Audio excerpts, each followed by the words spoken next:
اکابر میں اس سے بھی بڑے بڑے اختلافات ہوئے ہیں. فلاں کو وزیر اعظم بننا چاہیے کہ نہیں بننا چاہیے, فلاں حقدار ہے یا نہیں, یہ کم درجے کا اختلاف ہے. کنٹری بننا چاہیے نیا یا نہیں بننا چاہیے, یہ زیادہ بڑا اختلاف ہے. کیا خیال ہے؟ جب ہندوستان کے دو ٹکڑے ہو رہے تھے, مولانا حسین احمد مدنی رحمہ اللہ تعالیٰ کی رائے یہ تھی کہ ہندوستان کو دو ٹکڑوں میں تقسیم, بولو بھائی, نہیں ہونا چاہیے. ان کی رائے تھی, یہ تھی, ان کے پاس اپنے دلائل تھے کہ زیادہ مسلمان انڈیا میں ہیں, یہاں تھوڑے ہیں. تو ایک پوری ان کے پاس ایک دلائل تھے. مولانا اشرف علی تھانوی رحمہ اللہ تعالی, مولانا ظفر احمد عثمانی رحمہ اللہ تعالی کی رائے یہ تھی کہ بننا چاہیے ملک. یہ بہت بڑا اختلاف تھا کہ نہیں تھا؟ بھائی کنٹری وجود میں آنا چاہیے کہ نہیں آنا چاہیے, یہ چھوٹا اختلاف نہیں تھا. مولانا حسین احمد مدنی وہ کہتے تھے ملک نہیں ٹوٹنا چاہیے, اس پہ وہ جلسے کر رہے تھے, دھرنے دے رہے تھے, بڑی تحریک چلائی تھی انہوں نے, پورا ایڑی چوٹی کا زور لگا لیا کہ ہندوستان کو نہیں ٹوٹنا چاہیے. لیکن مولانا تھانوی رحمۃ اللہ علیہ قائد اعظم سے باقاعدہ ملاقاتیں کر رہے تھے. مولانا ظفر احمد عثمانی تھانوی قائد اعظم سے ملاقاتیں کر رہے تھے, ان کو اپریشیٹ کر رہے تھے کہ الگ ملک بنانا ہے ورنہ ہم ہندوستان میں پس جائیں گے. اور یہ دونوں ایک دوسرے کا اس قدر احترام کرتے تھے, اتنے شدید اختلاف کے باوجود, کہ آج تک ان کے شاگردوں میں آپ کو چپکلس نظر نہیں آئے گی. میرے شیخ حضرت مفتی رشید احمد صاحب رحمہ اللہ تعالی حضرت تھانوی کے سلسلے کے ہیں, اور ان کے نظریے سے متفق تھے کہ پاکستان بننا چاہیے. لیکن حضرت نے حدیث پڑھی مولانا حسین احمد مدنی سے, سمجھ رہے ہو, اس دور میں جب یہ اختلاف عروج پر تھا. بخاری پڑھی ہے کس سے؟ مولانا حسین مدنی سے. اتنے شدید اختلاف کے باوجود ہمارے حضرت فرماتے ہیں مجھے مولانا حسین احمد مدنی سے اتنی عقیدت تھی کہ میں درس میں ان کے قریب آ کے بیٹھا کرتا تھا, اور جہاں موقع ملتا ان کے پاؤں کے تلووں پہ اپنا ہاتھ لگاتا. ایک عشق کی حد تک محبت تھی نا, اتنی محبت. کتنا بڑا اختلاف, اس لیے کہ انہوں نے اس اختلاف کو آپس کی نفرتوں کا ذریعہ نہیں بنایا, آپس کی نفرتوں کا ذریعہ نہیں بنایا. مولانا تھانوی رحمہ اللہ تعالیٰ کو کسی نے فرمایا کہ ابوالکلام آزاد جو ہیں وہ پاکستان بننے کے قائل نہیں ہے, وہ آپ سے بحث کرنا چاہتے ہیں. ٹھیک ہے نا, وہ آپ سے بحث کرنا چاہتے ہیں. تو کسی نے بتایا حضرت ابوالکلام آنا چاہتا ہے. حضرت نے مزاح میں فرمایا آنے دو, یہاں جد الکلام بیٹھا ہوا ہے. یعنی اب کہتے ہیں باپ کو اور جد کہتے ہیں دادا کو. وہ اگر کلام کا باپ ہے تو ہم کلام کے دادا ہیں. ان کی آپس میں بحث بھی ہوئی اور مباحثے بھی ہوئے, بڑی محبت سے, بڑے سلیقے سے. اس کے باوجود اپنی رائے پر قائم. شیخ الحدیث مولانا زکریا رحمہ اللہ تعالیٰ کو کسی نے بتایا کہ آپ تو سرے سے سیاست میں حصہ ہی نہیں لیتے, ملکی حالات کہاں تیسرا گروپ ایک یہ تھا جو دونوں طرف کہیں بھی نہیں تھا, وہ کہتا تھا ہم سیاست میں. بھائی مولانا تھانوی رحمہ اللہ کی مولانا اشرف علی تھانوی کی رائے یہ تھی کہ پاکستان بننا چاہیے, اور سیاست میں وہ پڑھے. انہوں نے اپنے شاگردوں کو بھیجا, قائد اعظم سے ملاقاتیں ہوئی, قائد اعظم کو دین کے قریب لانے میں بہت بڑا کردار ہے. یہاں تک کہ قائد اعظم پینٹ شرٹ پہنا کرتے تھے. مولانا اشرف علی تھانوی رحمہ اللہ کی محنت سے انہوں نے وہ شیروانی پر آ گئے. انہوں نے کہا یہ لباس جو ہے نا ہمارے ملک میں ماڈرن لوگوں کا سمجھا جاتا ہے, لوگ اس سے آپ کو اسلامی لیڈر نہیں سمجھیں گے, تو آپ اپنا لباس چینج کریں. قائد اعظم اس پہ بھی ایگری ہو گئے. اور حکیم الامہ مولانا اشرف علی تھانوی قائد اعظم کی بہت, وہ کہتے تھے اس کے گیٹ اپ پہ نہ جاؤ.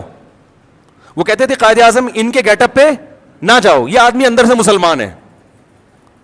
اور ملک لینے کے لیے جو پیچیدگیاں ہیں اور اس کے جو سائیڈ افیکٹ ہیں ان کو یہ ہم سے زیادہ سمجھتے ہیں. انہوں نے لا پڑھا ہوا ہے.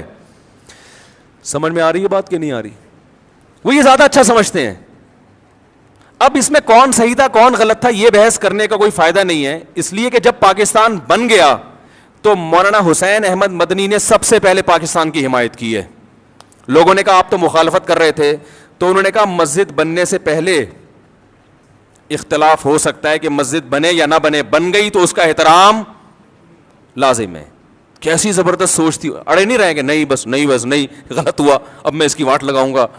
انہوں نے کہا بھائی یہ تو اس وقت اختلاف تھا, اب جب بن ہی گیا ہے تو اب مسلمانوں کا ایک ملک بن گیا, اب اس کو طاقتور ہونا چاہیے, اس میں قانون سازی ہونی چاہیے اور اس کو اب سپورٹ کرنا چاہیے. تو بڑا ایک دلچسپ واقعہ میرے ذہن میں آیا تھا. میں یہ عرض کر رہا تھا کہ قائد اعظم کو فل سپورٹ مل رہی تھی کہاں سے؟ مولانا شریف تھانوی رحمہ اللہ تعالیٰ کی طرف سے. اور ادھر مولانا حسین احمد مدنی وہ سیاست میں وہ ان کے جلوس نکل رہے تھے, اور وہ تقریروں میں کہتے تھے مسلمانوں یہ دہلی کی جامع مسجد چھوڑ کر کہاں جا رہے ہو, یہ بابری مسجد چھوڑ کر کہاں جا رہے ہو, یہ تو تمہارے 1000 سال تم نے ہندوستان پہ حکومت کی ہے, یہ تو تمہارا ہے. یہ دوسرے فریق کی رائے یہ تھی کہ ہمارا تھا, اب اگر ہم الگ ملک نہیں ملا تو اس سے بھی جائیں گے ہم, کیونکہ گورا انگریز سارے فائدے ہندو کو دے کے جا رہا تھا, وہ ہندو کے حوالے کر کے جا رہا تھا. دونوں کی رائے تھی, دونوں کے دلائل تھے, اس کی سنتے لگتا وہ صحیح کہہ رہا ہے, اس کی سنتے لگتا وہ صحیح کہہ رہا ہے. اور ایک تیسرا گروپ تھا شیخ الحدیث مولانا زکریا رحمہ اللہ تعالیٰ کا, وہ سارا دن علم حدیث میں کتابوں میں لگے ہوئے تھے, وہ سیاست میں دلچسپی, وہ کسی دھرنے میں شریک ہی نہیں ہوتے تھے.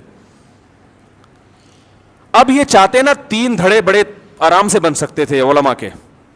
ایک دھڑا بن جاتا پاکستان بننا چاہیے, ایک دھڑا پاکستان مخالف, اور ایک یہ کہ یہ دونوں جو ہے نا فتنہ پرست ہیں, ہمیں تو اللہ اس کے رسول کے بس دین میں لگنا چاہیے.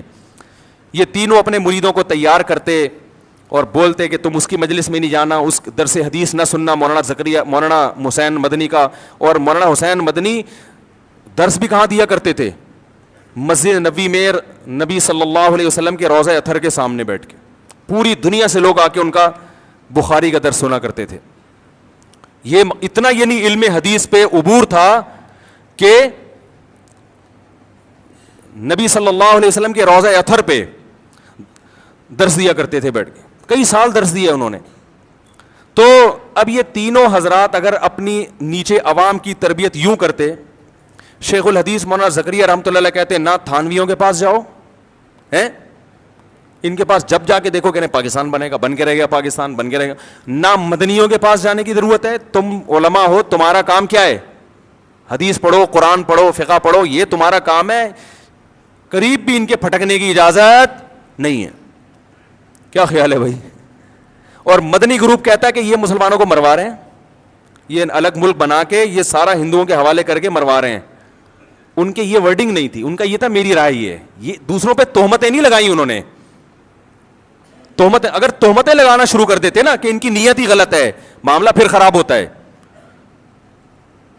معاملہ جب خراب ہوتا ہے جب آپ دوسرے کی نیت پہ ڈاکہ ڈالنا شروع کر دیں کہ یہ بندہ ہی غلط ہے, یہ ان کی نیت. بھائی نیت کیسے, کوئی قرآن میں تھوڑی لکھا ہوا ہے کہ پاکستان بننا چاہیے کہ نہیں بننا چاہیے, یہ تو رائے ہے نا, تو 2 رائے بن سکتی ہیں.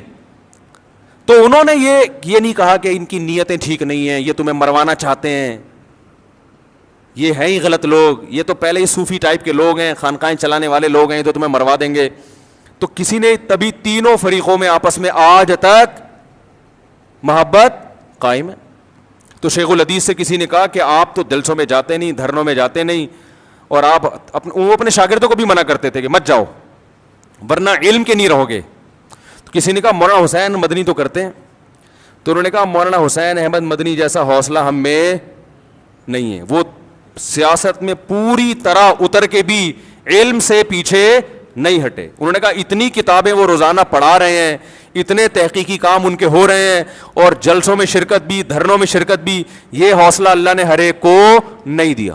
عجیب, دیکھو کیسا. تو اپنے شاگردوں کا یہ ذہن بنایا جس کی وجہ سے آج بھی ان کے شاگردوں میں آپس میں محبت ہے. ہمارے حضرت تو انہی کے شاگردوں میں سے تھے نا. تو مولانا حسین مدنی رحمہ اللہ سے بھی محبت کرتے تھے, اور حضرت حکیم علماء کے سلسلے کے تو یعنی ان کو خلافت ملی ہوئی تھی. تو اب جو سسٹم چل رہا ہے اب اتنے بڑے اختلاف نہیں, اب اس سے چھوٹی نہ ہوئی.